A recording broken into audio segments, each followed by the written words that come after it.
Na manhã de 5 de abril de 1933, um advogado de Manhattan entrou no Chase National Bank e pediu seu ouro de volta. Ele mesmo o havia depositado lá. Era dele. Ele tinha os recibos. O Chase recusou. O governo o indiciou. Seu ouro nunca foi devolvido.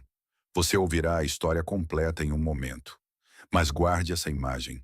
Um homem que pensava que sua propriedade estava segura dentro da instituição mais confiável que conhecia, descobrindo em uma única manhã que não estava. Agora, 90 anos depois, existe um novo ativo, que seus defensores dizem que o governo não pode fazer o mesmo. Não pode confiscar, não pode congelar, não pode tocar. Eles o chamam de Bitcoin. Esta análise não negocia promessas. Ela negocia o registro forense. Então hoje vamos aplicar o mesmo teste a ambos os ativos. O teste que 4 colapsos monetários nos ensinaram a fazer.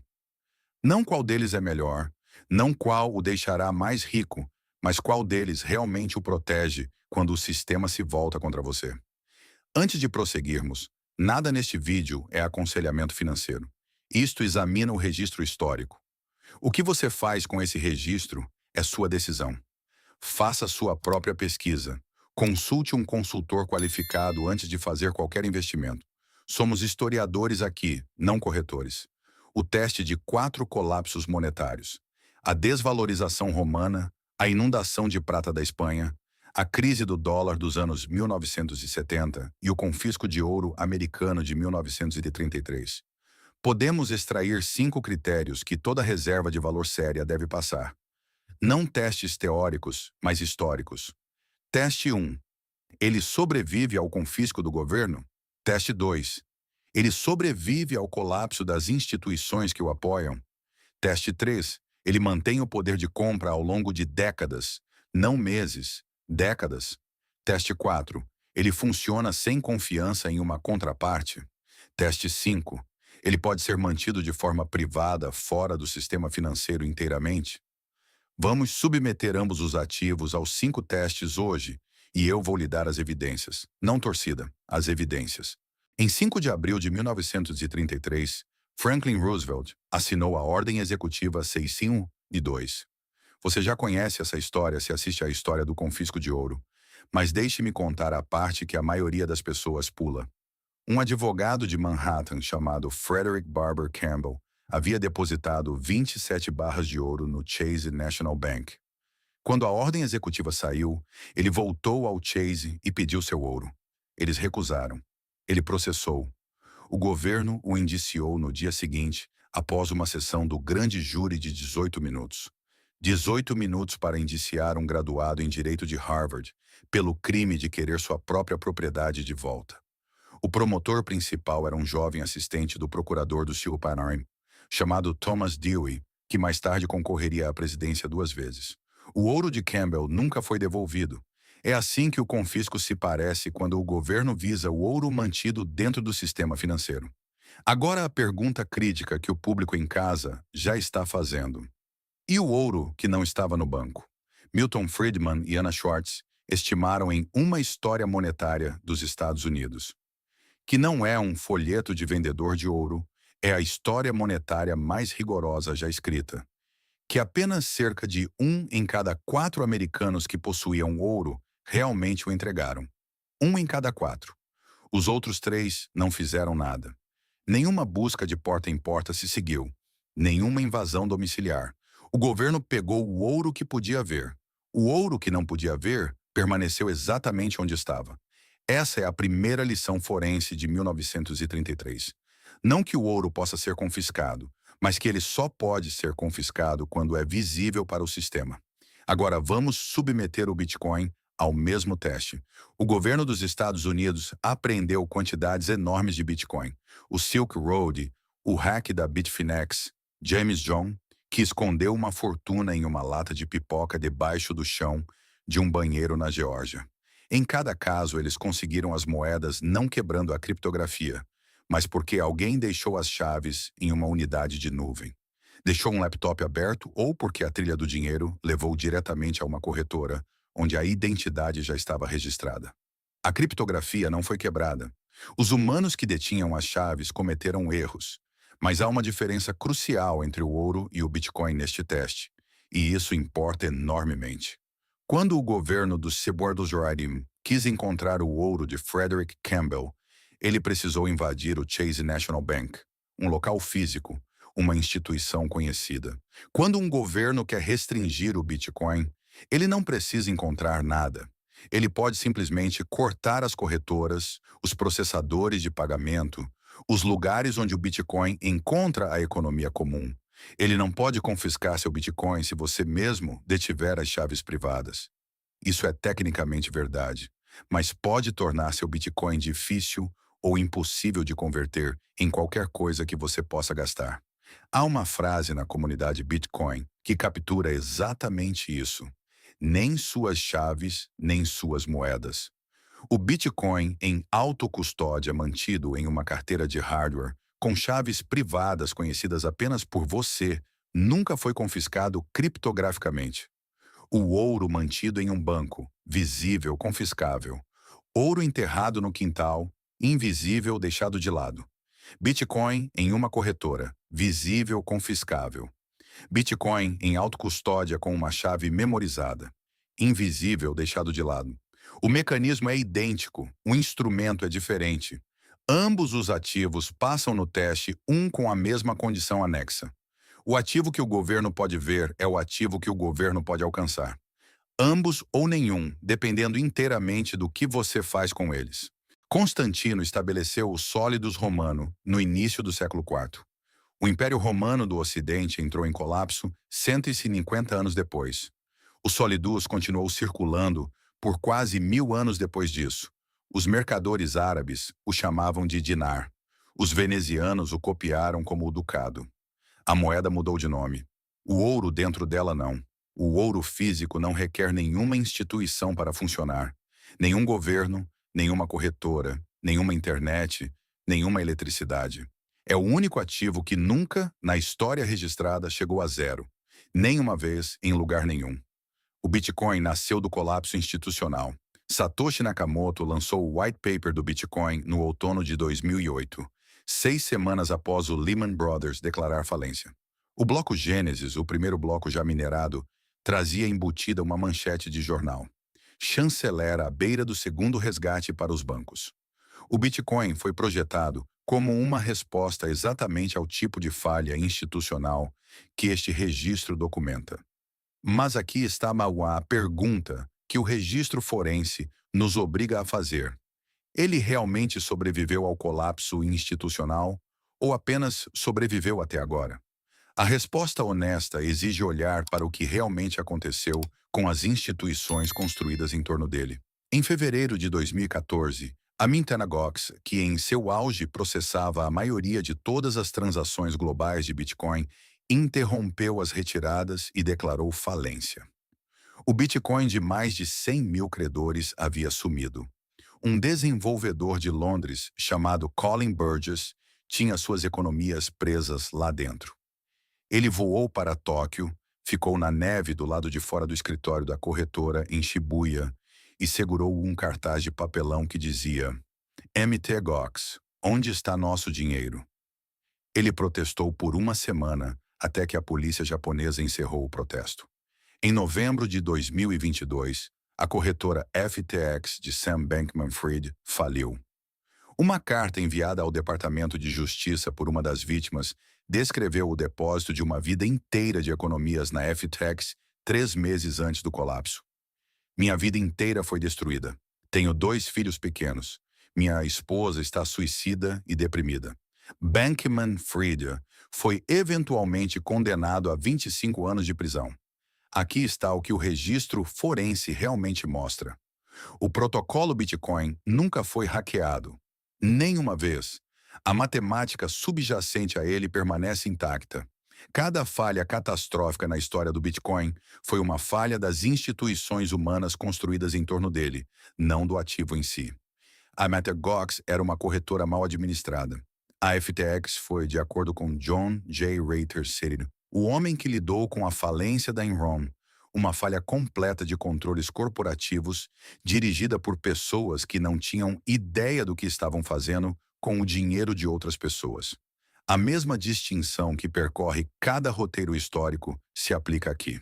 Bitcoin em uma corretora é ouro de papel, sujeito à fraude e à falha da instituição que o detém.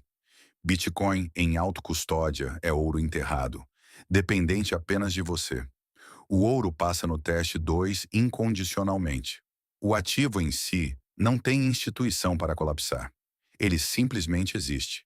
O Bitcoin passa no teste 2 condicionalmente se, e somente se, você detiver suas próprias chaves. No momento em que você confia em uma instituição com elas, você possui Bitcoin de papel. E o Bitcoin de papel, como a Mt. Gox e a FTX provaram, vale o que quer que a instituição decida que vale no dia em que falhar. Ambos com condições muito diferentes anexas. Teste 3. Poder de compra ao longo de décadas. Em 1930, uma onça de ouro comprava um terno masculino de alta qualidade. Em 2026, uma onça de ouro ainda compra um terno masculino de alta qualidade. Isso não é conversa de marketing de vendedor de ouro. O economista Roy Jastram rastreou o poder de compra do ouro através de 200 anos de dados do mercado primário. A proporção não é perfeitamente constante, mas a libra e o dólar perderam a vasta maioria de seu poder de compra desde que o padrão ouro terminou. O ouro não. Mas aqui está o que os defensores do ouro nem sempre lhe dizem.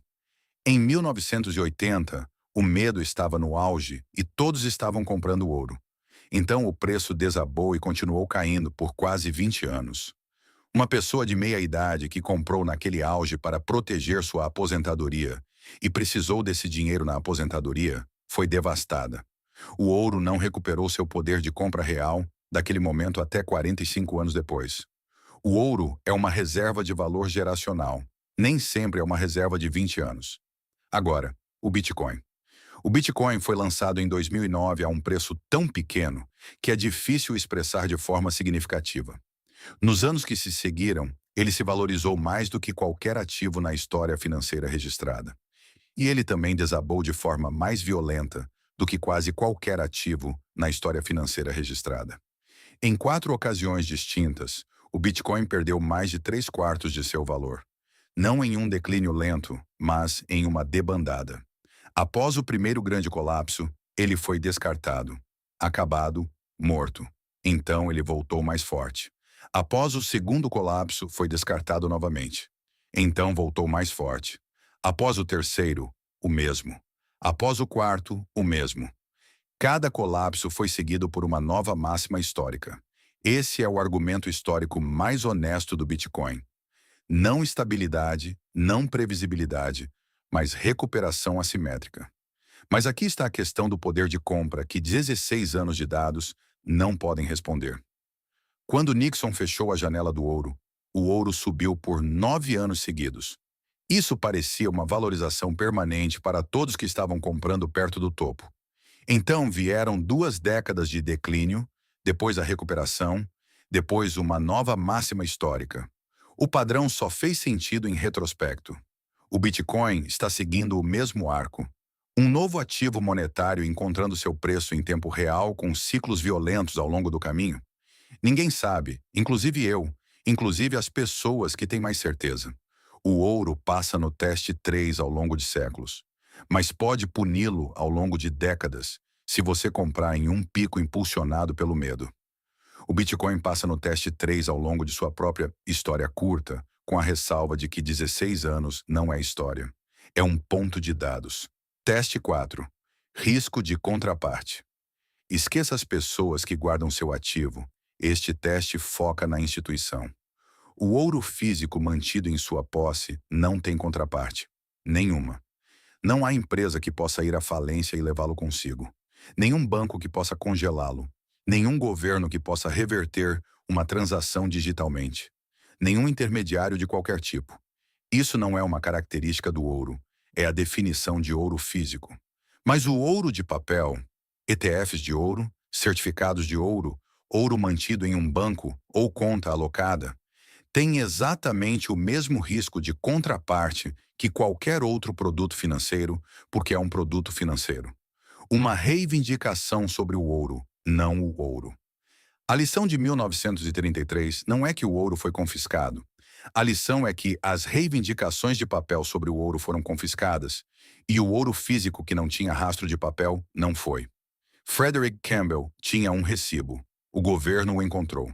Os americanos que não disseram nada esconderam suas moedas e não mantiveram registros. O governo não encontrou nada.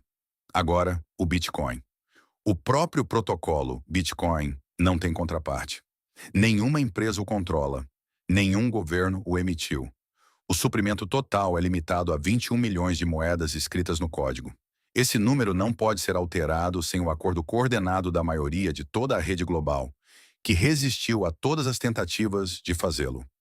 O protocolo está funcionando sem interrupções por 16 anos, sem uma única violação bem-sucedida. Mas o Bitcoin mantido em uma corretora tem exatamente o mesmo risco de contraparte que o ouro de papel, porque é uma reivindicação sobre o Bitcoin, não o Bitcoin. A Mt. Gox era uma reivindicação sobre o Bitcoin. A FTX era uma reivindicação sobre o Bitcoin. Ambas as reivindicações foram a zero. Há um segundo risco que é exclusivo do Bitcoin, sem equivalente preciso no ouro. Se você detém suas próprias chaves, o que significa que você é seu próprio banco, e você perde a chave privada, o Bitcoin desaparece permanentemente, irrecuperavelmente, para sempre. Não há gerente de cofre para ligar, nenhum serviço de recuperação, nenhuma autoridade central que possa anular a criptografia. Acredita-se que uma parte significativa de todo o Bitcoin que já existiu esteja permanentemente bloqueada atrás de senhas perdidas e chaves esquecidas, selada atrás de uma matemática que ninguém pode quebrar, que ninguém jamais gastará. Há um programador chamado Stephen Thomas que foi pago em Bitcoin em 2011 por criar uma explicação animada do que era o Bitcoin. Ele armazenou as chaves privadas em uma unidade USB criptografada. Ele escreveu a senha em um pedaço de papel. Ele perdeu o papel. A unidade permite apenas 10 tentativas de senha antes de criptografar permanentemente seu conteúdo. Ele usou 8. Restam 2 tentativas. No auge do Bitcoin, aquela unidade bloqueada continha uma fortuna grande o suficiente para mudar todos os aspectos de sua vida. Ele ainda não tentou as 2 tentativas restantes. Ele não consegue se obrigar a isso. Esse é um risco sem equivalente histórico no ouro. O papel queima. O cofre inunda. Mas o ouro permanece. Ambos os ativos passam no teste 4 se e somente se você detiver o ativo em autocustódia direta. Ambos falham no momento em que uma instituição se envolve. O ouro falha com um custodiante. O Bitcoin falha com um custodiante ou uma chave perdida. Teste 5. Fora do sistema. O teste 4 era sobre as pessoas que detêm seu ativo. O teste 5 é sobre o ambiente que permite que você o use. O ouro foi reconhecido como valioso em cada civilização humana na história registrada. Sem exceção, não há caso documentado de uma sociedade que encontrou ouro e não entendeu quanto valia.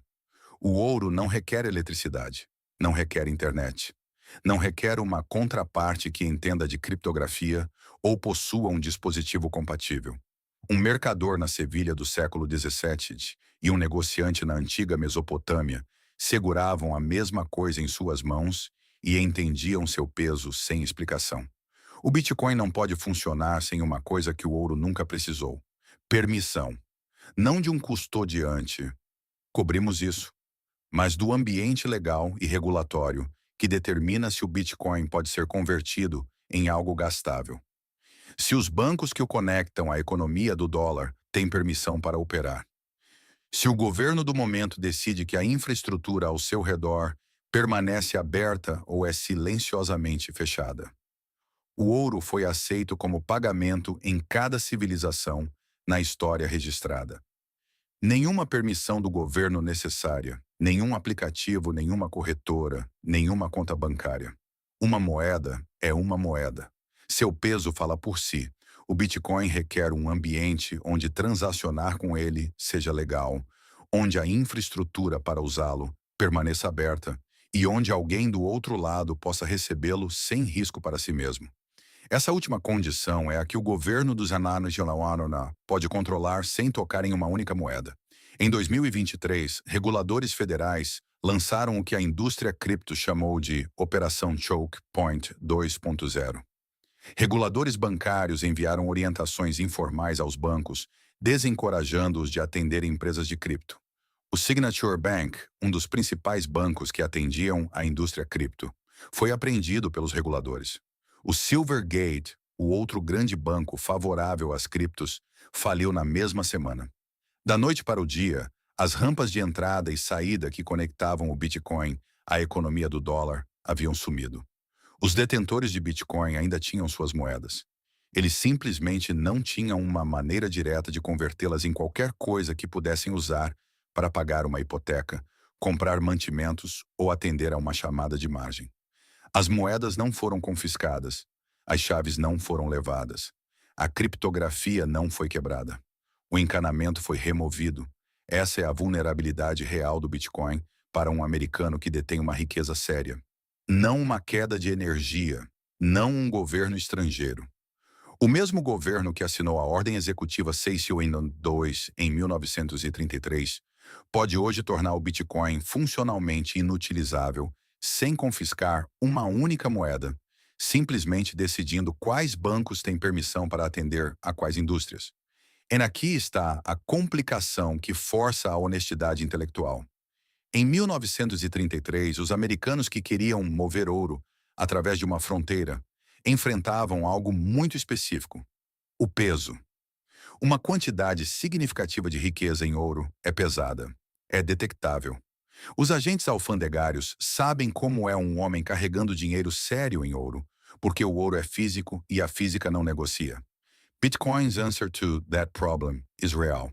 Uma pessoa que memorizou 12 palavras pode caminhar por qualquer aeroporto do mundo, por qualquer inspeção alfandegária, passar por qualquer scanner sem carregar nenhum objeto físico e, do outro lado, reconstruir sua fortuna inteira apenas de memória. Nenhum agente alfandegário jamais confiscou palavras memorizadas. O ouro passa no teste 5 para armazenamento. Funciona em qualquer cenário, em qualquer país, com qualquer contraparte. 5.000 anos de evidência. Mas o ouro falha no teste 5 para movimentação. No momento em que você tenta carregar riqueza séria através de uma fronteira, a física trabalha contra você. O peso é real. O risco de apreensão é real. A história confirma ambos. O Bitcoin passa no teste 5 para movimentação. 12 palavras memorizadas atravessam qualquer fronteira no mundo sem serem detectadas. Mas o Bitcoin falha no teste 5 quando o governo remove a infraestrutura que o torna gastável. Não pela força, mas cortando silenciosamente os bancos que o atendem. As moedas permanecem. A utilidade desaparece. Nenhum ativo passa por ambas as condições. Cada um passa na que o outro falha. A questão não é qual passa, a questão é com qual falha você consegue viver. O que os bancos centrais estão lhe dizendo? Existe um sinal que vale mais do que a opinião de qualquer indivíduo. Os bancos centrais têm comprado ouro na taxa mais alta desde a década de 1950. 3 anos consecutivos de compras recordes. E depois a Rússia.